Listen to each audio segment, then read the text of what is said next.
el Señor Jesús estuvo hablando del reino de los cielos y del reino de Dios. Imagínense qué importante fue, ¿no?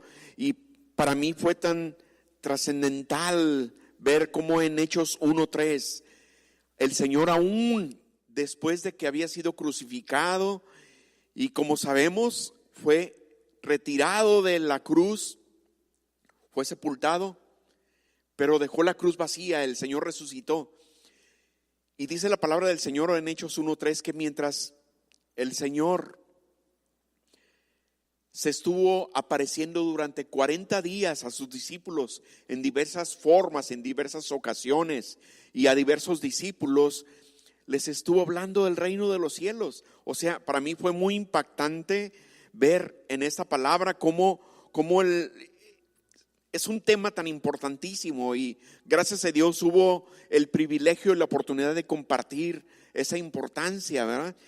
Pero en este tiempo, ya cuando estaba terminando su ministerio del Señor, materialmente, la última noche, cuando Él fue aprehendido para ser llevado a la cruz, esa noche que sus discípulos le preguntaron al Señor: Señor, ¿dónde quieres que preparemos la cena de Pascua?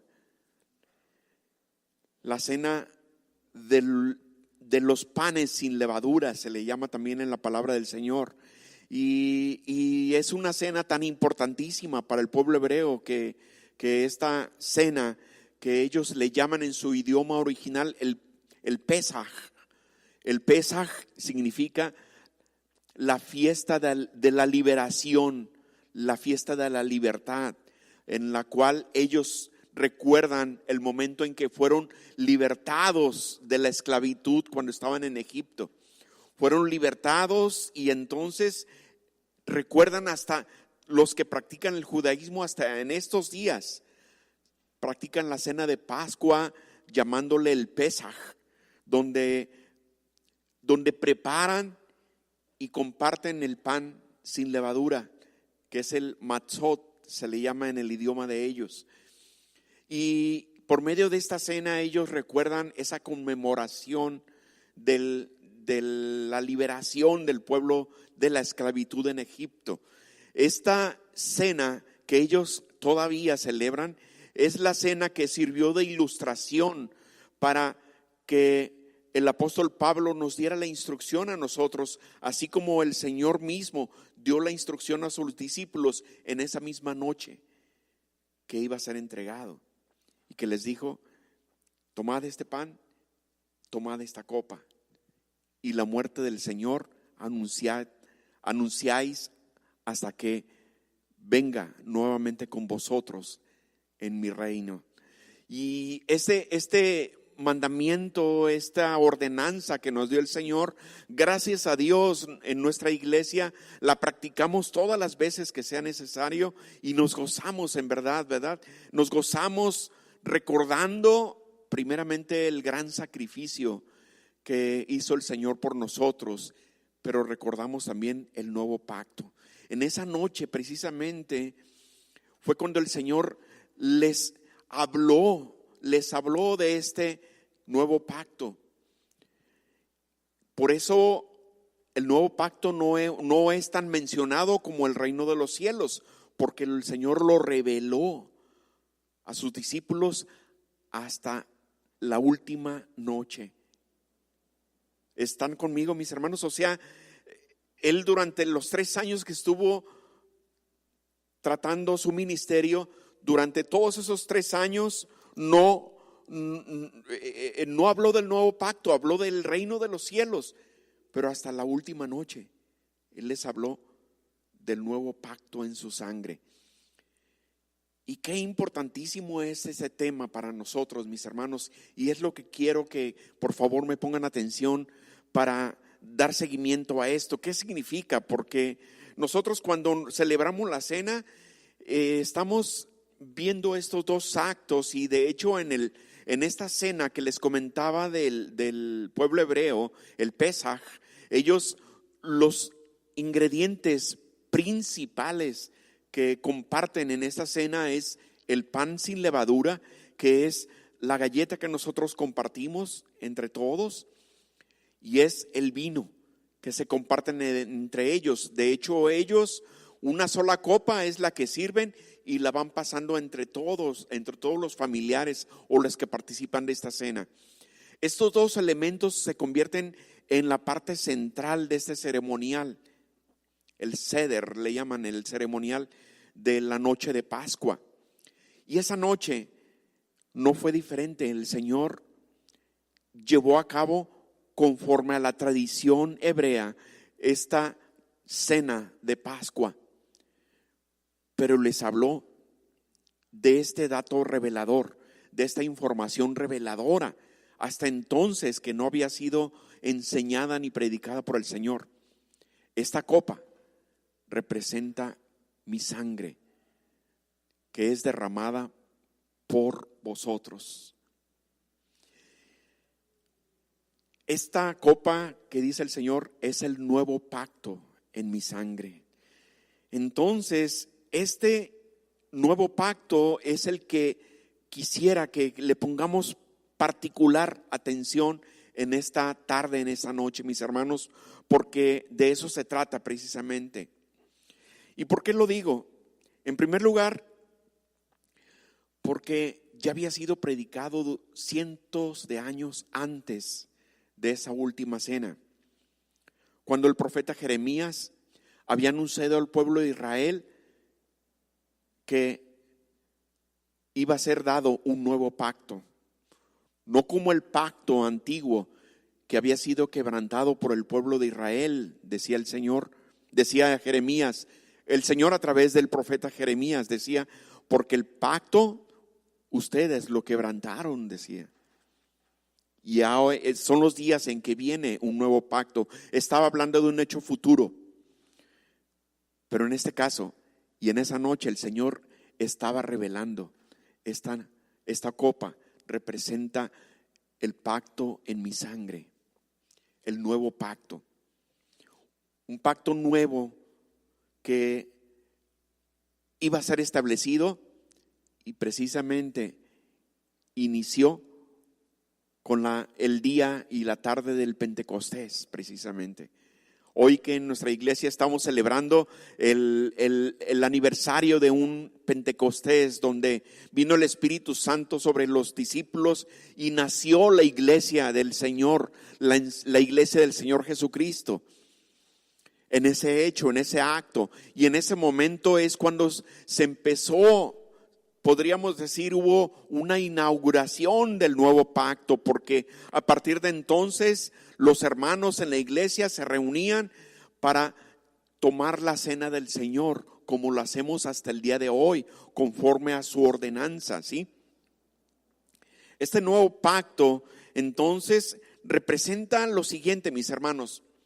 En primer lugar, para poder entender esta palabra, vamos viéndonos en la palabra misma del Señor. Nos revela diversos pactos que se llevaron a cabo durante toda la historia de la humanidad, desde el primer hombre y la primera mujer que hubo sobre la tierra, Adán y Eva. El Señor estableció un pacto entre ellos y Dios. Y en ese pacto el Señor les había dado una ordenanza, en primer lugar, que podían disfrutar de todos los bienes que había en el huerto del lugar llamado Edén. Podían disfrutar y podrían recibir y comer de todos los frutos y comer de todos los alimentos que había ahí. Pero les dijo una sola ley que no debieran haber quebrantado. Mas les dijo, de este fruto, del fruto de la ciencia del bien y del mal, no comeráis, porque el día que lo coman, ciertamente moriréis, les dijo el Señor. Un solo artículo. En este pacto solamente había un solo artículo, y ese artículo, ¿qué creen? Como lo sabemos por la palabra, fue quebrantado. El hombre quebrantó el pacto. El hombre terminó el pacto. Dios no lo terminó porque todos los pactos que Él ha establecido con el hombre, Él no los ha quebrantado, Él no los ha finiquitado, no los ha terminado, los terminó el hombre. Y esa es una gran diferencia. El momento en que ellos quebrantaron ese único artículo de la ley de Dios, en ese entonces quebrantaron el pacto. Entonces fue necesario que Dios estableciera otros pactos para poder llevarse a cabo. Y de esa manera es como Dios, a través de Moisés, ya más avanzados los años, ya cuando el pueblo de Israel había nacido a través de los patriarcas, a través de Abraham, Isaac y Jacob, y fueron llevados los hijos de Jacob, sus hijos y sus nietos, y fueron llevados a Egipto, como dice la misma palabra del Señor. Muchos años después entraron en esclavitud, siendo liberados ya después por Dios a través de Moisés. Vino la necesidad de establecer otro pacto en el monte Sinaí, que es la ley de Moisés, que dice la palabra del Señor. Y vino el antiguo pacto que fue para la iglesia. Pero ¿qué sucedió? Nuevamente el hombre incumplió el pacto. Y nuevamente fue el hombre quien echó a perder esa relación con Dios. Nuevamente fue el hombre quien quebrantó ese pacto, ese contrato que se había hecho con Dios. Y entonces, como dijo Jeremías, que era necesario que viniera otro nuevo pacto. No como el pacto que ellos habían quebrantado, porque ellos lo habían quebrantado. Vamos a ir a esa parte en unos momentos más. Pero el nuevo pacto, hay varias preguntas que es lo que vamos a analizar, mis hermanos. ¿Cuál es el nombre del nuevo pacto? Muchas veces hablamos en la iglesia y decimos el nuevo pacto, pero este pacto tiene un nombre, mis hermanos.